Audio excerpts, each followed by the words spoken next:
word that we've really been talking a lot about is focus. But here's the three things we really planned the entire next 2 days over is number one, execution, commitment, and I love the last part, doing what it takes. Everybody say doing what it takes. Doing what it And so takes. what we've got, Merrily's going to share, we've got a couple of presenters, Merrily, and then Clint will be next. He's going to share what he's done to get to 8 units in his first 12 months. Merrily has went from 0 units, which she's been in the business, but how many of you feel like you had volume and all of a sudden it went to a goose egg, low digits, and she built it in 4 months from 0 back to 11 units. And so it's just 4 months. And so just wanted you to share what it looks like doing what it takes. So give it up for Merrily Brown.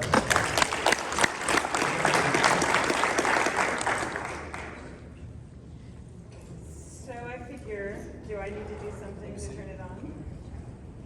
Nope. You got it. Go for it. Hello.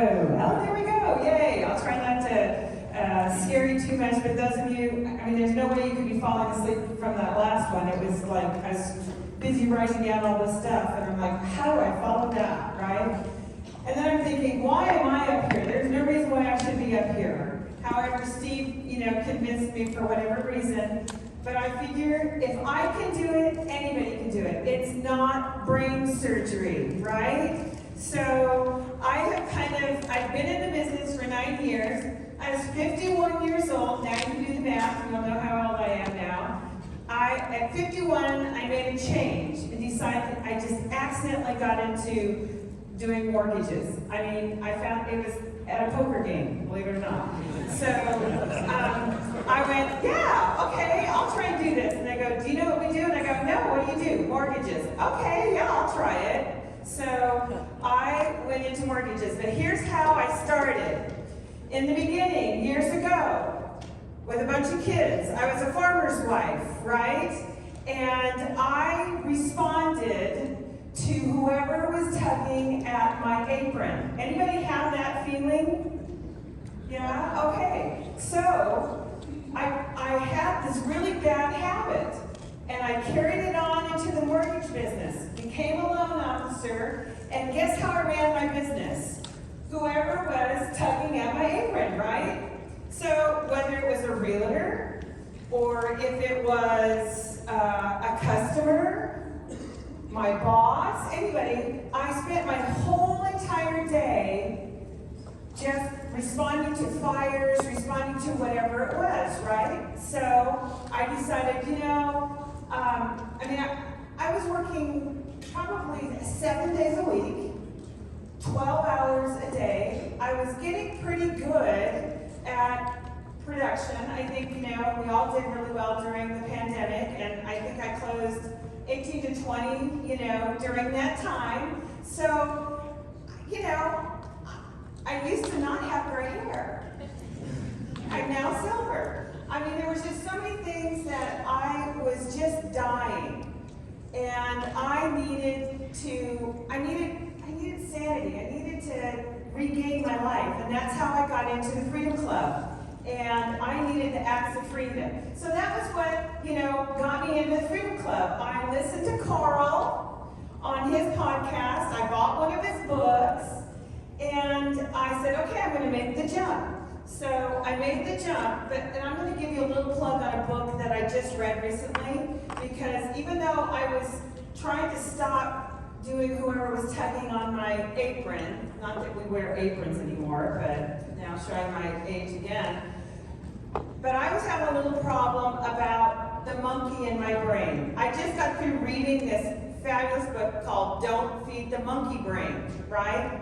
So I have this problem with this monkey that's just running all over the place and, going to this next thing, going to this next thing, going to this next thing. I mean, I loved it. I fed on it, but I have this monkey jumping around. Anybody else have a monkey in their brain jumping around, right? Especially at like 2 o'clock in the morning. I know that my good buddy John, who's the owner of Empire, has the same problem. He'll come up with great ideas at 3 o'clock in the morning, and I'm probably right there with him with feeding my monkeys, right? My monkeys cause anxiety for me, I have to say. So I realize that I am at the whim of my impulses, and I've got to control that. So I've got to stop feeding the monkey. I hate that. That doesn't sound very good that I want to starve the monkey, but I do. I want to starve the monkey. So I'm going to kind of jump around, and the monkey's still jumping around, so it's not going to seem really, great. But in the beginning, when I was little, I know there's a Barbie movie that just came out, and I just learned that it's really not all that appropriate. I was super excited to go see it. Steve said, I don't know, you might want to look into it. But anyway, I am a big fan of when I was little playing Barbies. And we would spend the whole entire day setting up all the shoes and the clothes. And we would make these really cool furniture and chairs and, crochet little things for the rugs. We'd spend the whole day setting up. And then we'd like, okay, it's set up, we're done, right? And then all of a sudden we play for 5 minutes, it was time to go have dinner. Well, I was doing the same thing when I got into the mortgage business. And I was doing that not too long ago. I was spending my whole entire day organizing, right? Got into the Freedom Club, loved all the tools. I ended up buying, everything they told me to buy. I got Ring Central, I got Mortgage Coach, I, phone burner. I was doing all this stuff, and I'm like, oh, okay, I've got to set up, I'm going to get a calendar, and I'm going to color code. So I bought all these really cool colored pencils and highlighters and doing all this stuff. And, guess what? It was sort of like when I was the farmer's wife, right? I was doing all this stuff with these kids. I had a baby on one hip. I was on the phone with my best friend, and I had kids at the table doing homework, and I'm cooking dinner, all this stuff. Spending my whole day. My husband would come in, and he would go, oh, what have you done today? The house is a wreck. Now you know how my last husband died. I was having fun doing all this planning and having really cool calendars with pretty flowers and all this stuff. I mean, I was spending my whole day planning it all out. And how much money did I make doing it? None. But I had the coolest color-coded everything, right? So, Freedom Club helped me with a lot of stuff, and one of it was this plan. So, I decided, okay, great, I'm going to do your plan. And I decided, this plan is kind of cool, but I'm pretty smart. I kind of have this ego, right? Thinking I'm smarter. Truly, I'm really not that smart. Can't do brain surgery, but I can do a loan. And, I thought, well, I'm so good, I'm just going to make their plan better. Guess what? Don't do it. Because you know what I was doing? I was color coding, and I was doing color pencils, and I was, I'm not going to follow that script. I'm going to Merrilize it, No, don't. It's a waste of time. You're not going to make any money doing it, right? You might be sure what you're doing is right, but the lack of results will tell you. Well, guess what? In January, I had 0 loans, right? I had been doing 18 to 20 during, the pandemic, and all of a sudden, I was at a banker for like 7 wonderful years. Things changed where I was at, and I went into the broker world. Great decision. But all of a sudden, I just dropped down to 0. And I'm like, okay, I had just started with a new coach. I was with Coach Rick, and Coach said, okay, get rid of all this stuff. Let's go back to the basics. Carl did something really cool in Puerto Rico. And, he's talking about the football earlier, but he came up and he goes, ladies and gentlemen, this is a phone. And I'm like, okay, I have one of those. I can do that. I'm going to go back to basics. So I did. I went back to the basics. So one of the things that I learned I guess it was in Puerto Rico, was about practice makes perfect. But here's one mistake I made. This myth of practicing for 10,000 hours is practically true, but if you repeat the wrong thing for 10,000 hours, you only get proficient at doing the wrong thing. DSP. If you don't know what DSP is, I'm sure we all do, go to boot camp. It's amazing, absolutely amazing. Start doing the right thing, okay? So I cleaned out. Coach Rick told me just go to the basics. Let's just break it down. Let's figure out what you're doing. I'm going to tell you a story about my, Meg will love this because you probably didn't know I have a farm history, and I was a farmer's wife. We had a dairy farm, and I didn't go out and milk the cows very often, but I had this job of letting the cows into the oats, which was this beautiful green pasture. The cows loved it. We had a problem with coyotes. So we got a donkey. So there's this thing about if you're worried about your cattle, put a donkey with them. Believe it or not, donkeys protect the cows from the coyotes. So we would have the donkeys go with our cows. Well, there was this one field that we had to cross into a creek to get to the green grass. And this donkey, I would go down there and let the cows just run through the creek and go out to the green grass. And here's this silly donkey. And he's looking down at this creek. And there might be just a mud puddle in there, right? He would not cross that creek. Come on, donkey. You know, there's green grass. No, just looking at that, wouldn't go. Tied a rope around his neck, pulling. I tried slapping it timed in, trying to get that silly donkey across the creek. Wouldn't go, kept looking at it. You know what I had to do? I had to put a burlap bag over its head so he couldn't see the creek.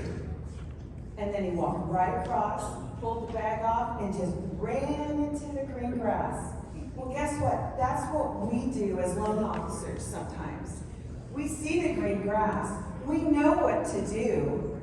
But we're sitting here looking at these obstacles, and we're scared to cross and cross over and make those calls and do those kinds of things, right? So one of the things that, I didn't have this slide in here, but Steve talked me into putting it back in there.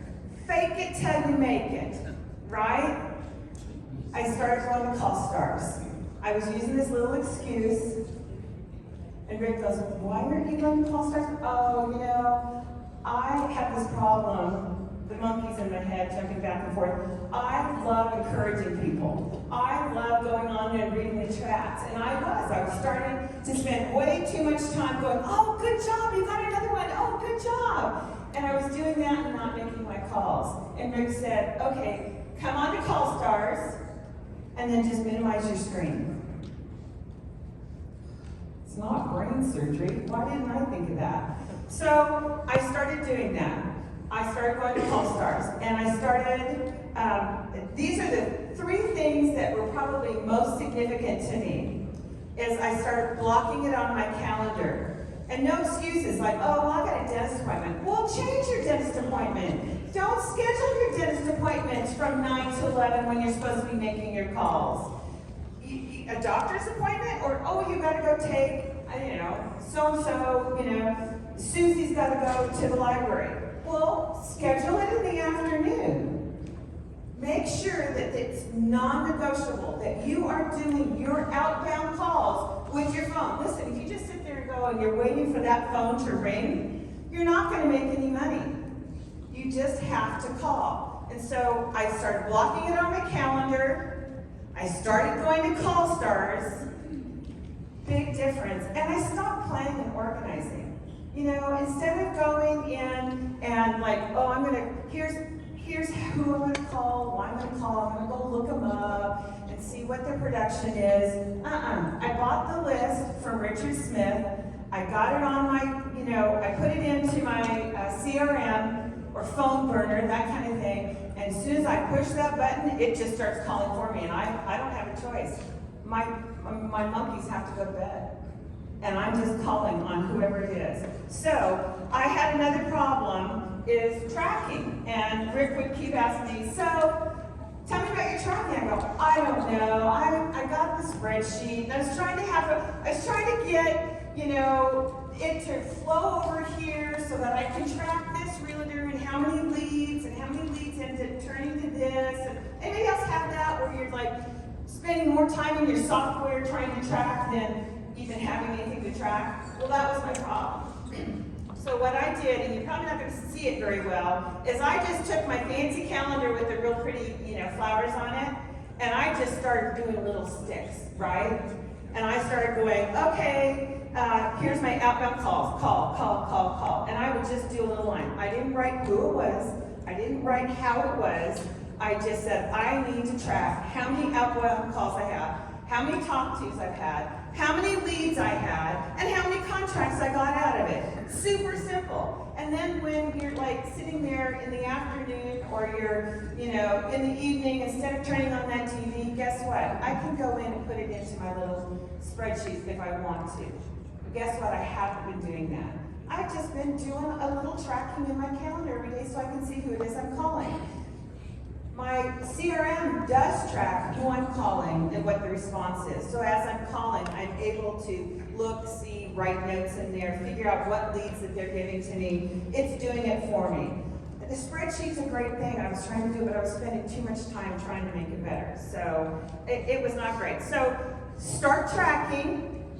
That's what I did. And I started using a dialer. Because once you make that first call, it's easy after that. So when I was 50, before I became a loan officer, somebody talked me into doing CrossFit. And I'm like, I'm 50 years old. Well, I was a swimmer in college. So I'm thinking, okay, I can do this. Oh my gosh, this was the hardest thing I ever did. But you know what was so hard about CrossFit? Is getting in the car to go to it. Once I got there, I'm already here, I might as well go. Run? You're gonna make me run? Okay, I'll run. No, getting in the car. So you know what the hardest thing about doing what we do is making that first call. Once you get that first call, they just start coming and coming and coming and coming. And then it's so much easier. I have some Merrily wisdom that I kind of put in last night after listening to some of the people talk and visiting last night. When you're committed to nothing, you'll be distracted by everything. I get distracted so easy. I've got like this hamster wheel going on that's, right next to the monkeys, right? And that calendar made me committed. I also had another little problem. Well, I'm telling you all my deep, dark secrets. I always said, well, I'll do it when I feel like doing it, when I get into the mood. No, if you're waiting to do work when you're in the mood, it may take a very long time because I just wasn't in the mood. But now, that first call, I really don't want to do this. Okay, push the button, I called. Guess what? After those 2 hours, I go, wow, that was 2 hours? I'm in the mood to do more. I don't want to stop. It's that first call. So here I'm going to tell you what some of my non-negotiables are, okay? I can't live without my phone. You don't need social media, even though I've been addicted to that. You don't need the fancy gadgets and this and that. I'm a tech addict. I love all the different technologies. I did Jingo for a couple of years. I've done Surefire. I've done Whiteboard. I've done Connections Inc. Anything that you guys told me to do, I signed up and I started doing it. And then in Puerto Rico, Carl lifts it up, said, ladies and gentlemen, this is a phone. And I'm like, okay, I gotta start doing that phone. Biggest money maker I have. Nothing else. If I didn't have anything else, it's that phone. I love my CRM. Love, love, love. I've tried them all. I'm stuck on one. I'll tell you about it later. I'm not promoting them because you gotta find what works for you. But my CRM helps me, and I think the biggest thing for me on mine is I talk to somebody and they'll go, oh yeah, well, I'm about to do, I don't know, X, Y, and Z. Can you call me next month? Absolutely. Well, I could put it on my calendar, but my calendar starts getting so bogged down that I end up missing it. So I schedule my CRM to schedule a text that goes out on the 2nd of the month for this one person. And will I remember to call them? No, but when that text goes, hey, how's it going? Want to check in with you. Is today a good time to talk? Well, it automatically does it for me, and it forces me to talk to them. And they'll go, yeah, can I call you in about 10 minutes? And then I'm writing back, absolutely, because it comes to my phone. It's just, it's like I look brilliant because I texted them, but I forgot. I wouldn't have remembered in a month or 6 months or whenever it is. So my CRM is really good. One thing I cannot live without, and I encourage you, I know a lot of you from there, I cannot live without the Loan Officer Breakfast Club. How many people are on there consistently? Okay, we need the rest of you on here. If you think you're so good and you're so successful that you don't need it, I guarantee once you start going, just try 4 days. You will be so amazed. I cannot miss it. I can't. Who was there the day that Barry Habib was on? Oh my gosh. He gave us some stuff. I didn't expect that at all. He was talking about cash out refis and how it's going to, if somebody's, I want to get rid of my 2% interest rate. Well, I had one of those. And they said, but look at all they're spending on debt. I used this principle. I called somebody just like a half an hour after that. I went in and I downloaded Barry Habib's little form or PowerPoint that he did. I kind of attached my name to it, sent it to this guy, said, hey, call me. I think you're going to save money by this. Guess what? I ended up getting a $400,000 loan, cash out refi. The guy only had like $150,000 on his loan and 2% interest, but they had, between him and his parents, they had almost $200,000 in debt, credit card debt. I saved them so much money. That loan's closing next week. I learned that on the Breakfast Club. The monkey's got me distracted on something else, trying to do podcasts now, right? So anyway, Loan Officer Breakfast Club. I can't tell you how awesome it is and the people you meet. And there's like 300 loan officers or more on there, Monday through Thursday. Make time to do it. You're going to learn some stuff that's just fabulous. So, gosh, it says 40 minutes. Oh my. Oh, okay. My coach is really important. Coach Rick, can't do it without him. If you're not coaching, it's something really important to do. Freedom Club events. These Freedom Club events are absolutely amazing. I have met so many wonderful, wonderful people. I met somebody in Puerto Rico that I'm now using his processor. A Texas processor, because I didn't have a Texas processor. There's just so many things. And then Freedom Fridays, I love Freedom Fridays. So let me I think this is like my last slide. You got it. Bonzo is my CRM that I use. The reason why I use it is it has not only a CRM, it has a dialer, it has a video component, it has an ad manager. It just has so much. And I know that we talked about Bonzo in Nashville, and I missed that presentation, but you have to find what works for you. But I love Bonzo. I also use Zoom. I'm using Zoom now to record video and podcasting. I'm also using Zoom for a lot of different things. I love Zoom. I actually paid for the extra little thing so that I can record a little bit longer. After Barry's thing on the Breakfast Club, I signed up for list reports and the agent intel. It's replacing my MMI. So now I can follow my realtors, I can do the brochures and everything like that. Just started it, still learning it. BombBomb, I love BombBomb.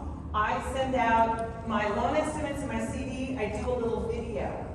And on that video, I explain everything, send it to them, and then, hey, if you have any more questions, let me get you on a Zoom call. Or actually, we use Rome at Empire, and so I'll invite them to Rome, and we'll go over it. ChatGPT, I bought the book. Well, I didn't buy the book. You guys send it to me for free, but love ChatGPT. Use that a lot. I'm writing my own book on Texas real estate right now. I'm halfway through it and only took me like 10 minutes to do it. It's super cool. Love it. I bought the books on podcasting that Carl and Ginger did. So and one of the things they recommended was, I don't know how you say it, Alitu. it's doing a lot of my podcasting and getting them out there for me. Calendly, love Calendly. That's how I get people to sign up. HomeBot, love HomeBot. Just let it go. And then of course, don't forget your agent list. That's the biggest thing. Richard's list is phenomenal. I tried to do it myself because I thought it was so brilliant. You can do it on my own. No, why waste that time when you could just do it? I figured it was so much more than I could ever do. So that is pretty much it. Again, I got a lot of opportunities and all kinds of stuff going through my head. So. Hey, I'm so proud of you. So great to have Merrily present. Hey, as someone who's been in the business 9 years, and then you don't have to raise your hand, but how many people in this industry, I have to tell you, I was on the phone just a couple of months ago with someone who closed $100 million, a loan officer, and literally in January, February, March, was struggling to close 4 loans a month. So the reason you're going to see, it goes to the CED, so that's how I remember it, but it's commitment. Everybody say commitment. Commitment. It's execution. And the last one is doing what it takes. And real question for you. 9 years in the business, you've had great business, you've had great loans per month. Going to a goose egg, how did you not stop? Because you're rebuilding quickly. You've already got other loan officers that are joining your team. I mean, you're going to be fast in the 20s. You're rebuilding, but how did you do it? Because Carl and I talk about this. Used to you could rebuild 90 days. Carl, we're seeing 5 and 6 months. So what was the mindset to say, okay, I may not see big, fast results, but I'm going to stay true to the plan? January was tough, but I'd already just made a transition to a new company. And so that, I had stopped doing the stuff I was supposed to do, and then I thought, okay, I've got to do it. What was really important to me, and I'm not into race cars, but I was driving a race car that had bicycle wheels on it, right? And so I had to get the right wheels on this really nice car, and I had to do, there were just certain things I knew I had to do. I needed to get a pit crew, didn't have a pit crew, didn't have any fuel, all these things, But really, I went from 0, and then you guys know my numbers better than me, I'm not sure why, but I went from 0 to 2 or 3, I think Rick is the one that tells you guys all my secrets, but I went from, I think it was 0, then 3, then 5, and then all of a sudden, you guys say 11, but it's really 12. And, come on, it was probably a big one. But how did I not stop? I don't know. I didn't give myself a choice. That's not an option. It just wasn't an option. And really, I didn't think about the 0 until you guys started bringing it up everywhere. But it made me sick, and I go, I did? And I go, oh yeah, I guess I didn't close any. So anyway, I don't know. You just don't let yourself do it. You put the bag over your head and cross the creek. I love it. Yeah, I forgot one final question. You have a lot of great stuff there, by the way. Anytime I come to these events, my thought in my head is send me home with one thing. So, if you just tell everybody, hey, out of all the stuff, here's one thing to make sure that you're doing, what would that one thing be for you? You gotta get on call stars and make the calls. Absolutely, hands down. That's the one thing, you gotta call. So you're an amazing lady. Give it up for Merrily.